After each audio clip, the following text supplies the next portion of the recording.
was a little bit excessive, but I'm very, very excited to start the course. All right. So in this section, we're going to be talking about browsing the web. It's the first part in the how the internet works section. And some of you are thinking right now, whoa, Andre, like, come on. I know how the internet works. Let's get to the heavy, technical stuff. But, this is something that actually took me quite a few years to learn. And I see a lot of people just skimming the surface of the stuff without fully understanding how everything works together. And without having those foundations, it's actually very, very difficult to think about performance, optimizing your sites, and so on and so on. So we're going to start off very, very basic, and we're going to learn something that it took me many years to learn. And once I figured this out, everything clicked. So just hang in there. Trust me. I promise you'll learn something new in this section. And we're going to be talking about browsing the web. So we have over here a laptop, and we have a web browser, let's say Google Chrome. And we typically like to say, go to Google. And we're going to visit Google. So we type in google.com. And well, what happens technically when we do that?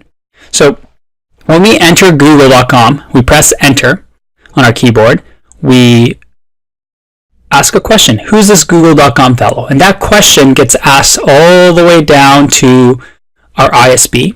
So ISP is Internet Service Provider, and I put a $ up here, just so you know those are the people that you pay so you can have internet. So if you're in the States, that's Cogeco, Verizon. If you're in Canada, that'll be Bell or Rogers, or depending on your country, you have your big companies that make a lot of money from internet usage. So they get that request and they send that off to something called the DNS server, so domain name servers, and we'll get into that later on in the course. So don't worry too much about it, but essentially it's a phone book that has the list of all these URLs like google.com, and it has the addresses of them. So exactly like a phone book, there's, they know where google.com is. So they say, hey, I don't know Mr. Google.com personally, but I do know his address. So you should go check him out. So they send off that request back through the ISP, and the website, or the web browser, Google Chrome in this case, gets 172.217.723. All right, cool, but nothing's showing up yet. There's no google.com. I can't do any searches yet.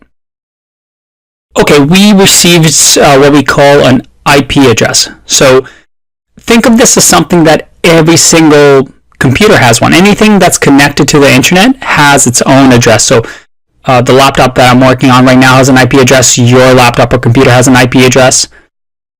So this IP address allows the internet to work essentially.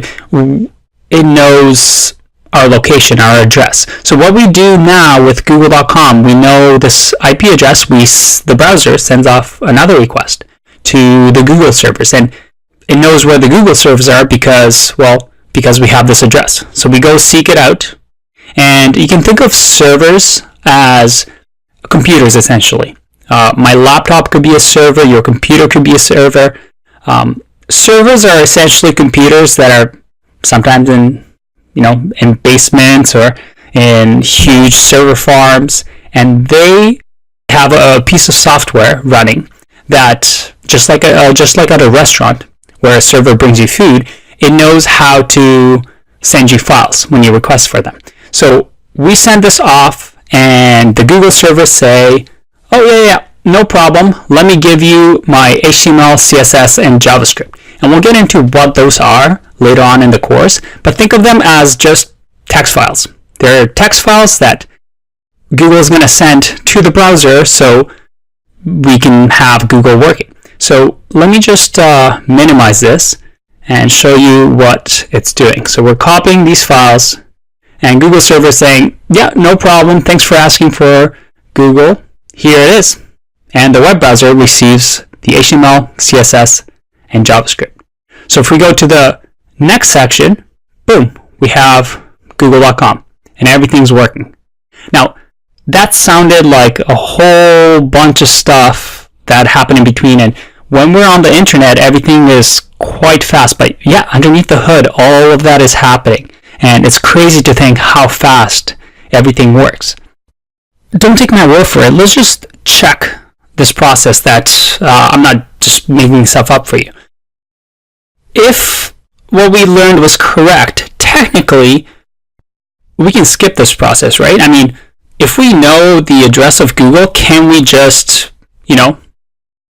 just go into this directly and just, instead of putting in google.com, just put in this in our search bar and it automatically goes to the Google servers? Well, let's try it out. Let's open up Google here. And, ooh, what a pretty picture. All right, so we go to google.com. Nothing crazy here. And that's great, but what if instead of that, I put in the IP address? So 172, there's no way I can remember this address, so I've done this before. And I press enter. Look at that, google.com. So as you can see, I'm not lying. It's what's happening. The IP address gets sent to the Google servers. Google servers send us a few files so that we can finally load google.com. In the next section, we're going to do something fun. We're going to break a bit of Google and toy around with the website again to show you how cool all of this technology is. See you in the next one. Bye-bye.